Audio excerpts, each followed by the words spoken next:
Hello everyone. Back. I'm going to make a bowl, 2-inch high, 11-inch wide bowl, and I want you to pay attention to my hand position as I move around the pot. This is porcelain. It's 3 pounds of porcelain clay.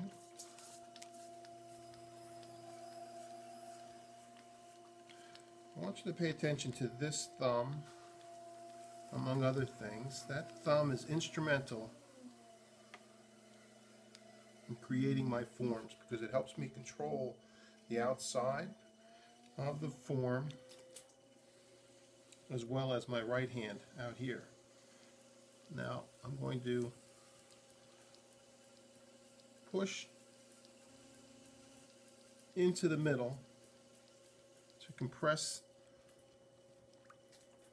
the center and bottom of the pot. I'm going to try to keep this bowl very shallow, only 2 inches high, but very broad and wide. So I'm going to make sure that I have a nice wide base here. In fact, I'm going to bring it out a little bit more. There we go. Now, you noticed I might have used what some people would call an unorthodox hand position there, and it reminds me of things that I've learned while teaching people how to throw. A lot of times, especially in the beginning when I was teaching people, I would see them work on this side of the pot, especially when they were centering.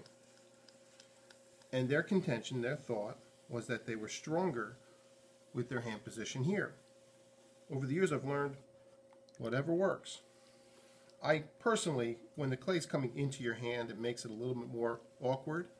So I always work on this side of the pot. But what I'm trying to illustrate is that you want to try to be consistent with whatever you do. As you get into larger forms, I've always found that having good technique with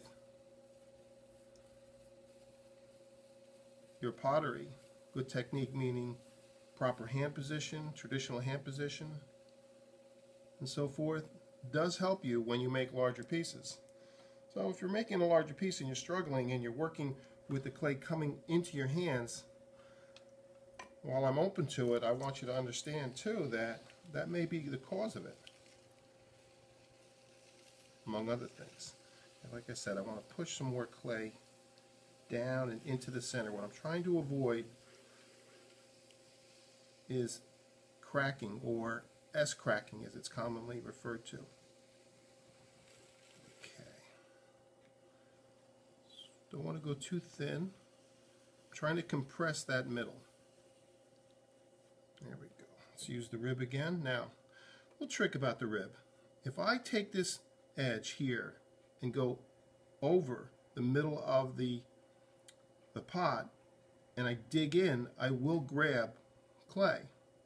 But if I come just at the curve, right at the tip of that point right there, if I just dip in, give a slight bit of pressure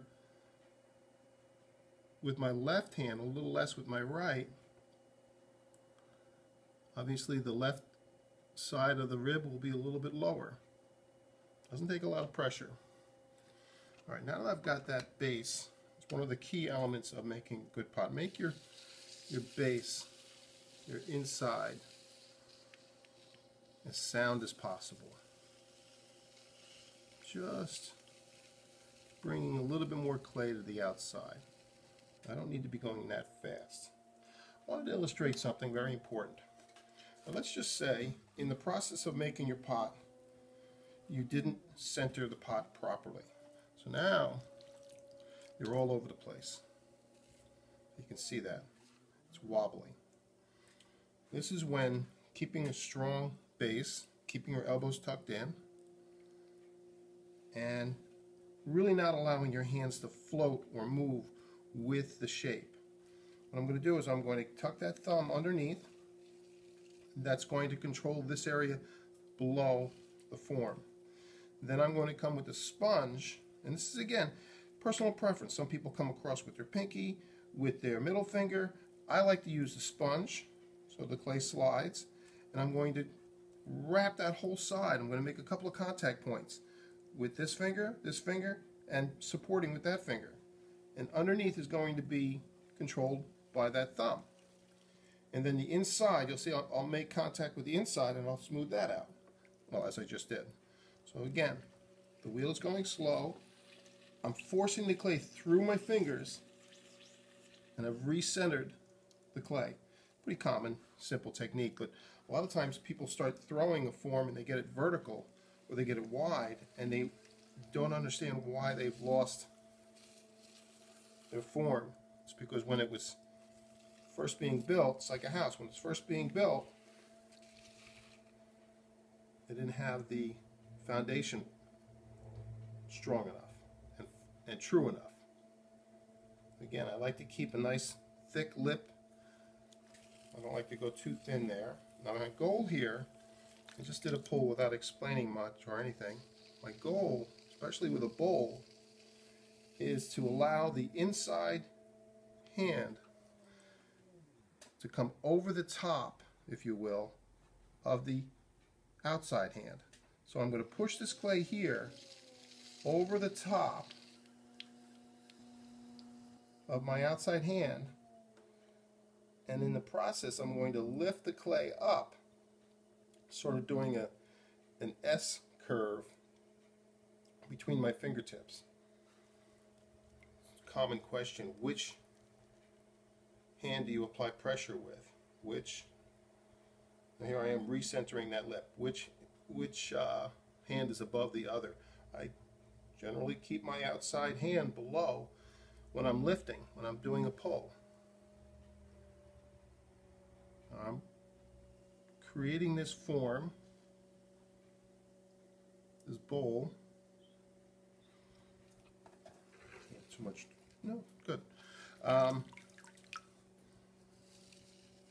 want to pull this out a little bit. A nice gentle curve, there we go. And now I've got this wall almost to the height that I need, because when I lay this wall out and make the curve of the bowl out to the mark that I have over here, it's a little bit lower than the top of the lip.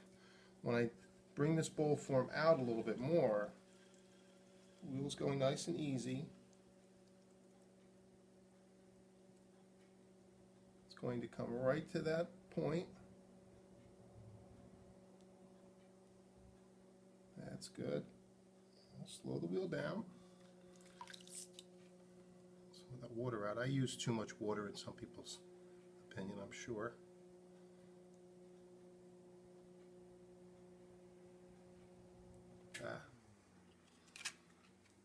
Let's fix that. What happened there? I had too much speed and too much drag. Okay. I slowed the wheel down. Got a little bit more control over what I was doing. I just want to make sure there's a very nice transition between the bottom of the bowl. There we go. Into the lip. Not bad, not bad. Looking good. Up this down a little bit. That's what we want.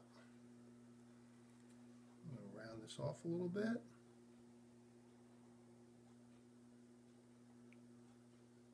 Again, if the clay is coming into your fingers,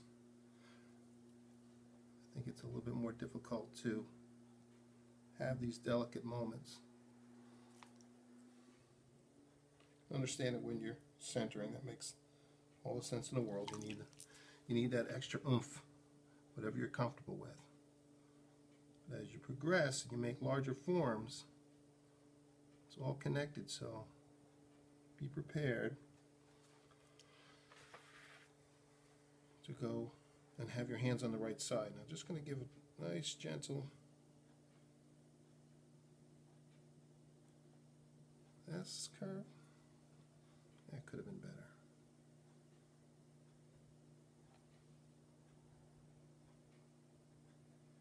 A little faster, a little bit more pressure, and that's my bowl. Nice little serving bowl. It's going to shrink 14% or so, but it's a good shape. Hope you enjoyed it. Have a great day. Thank you.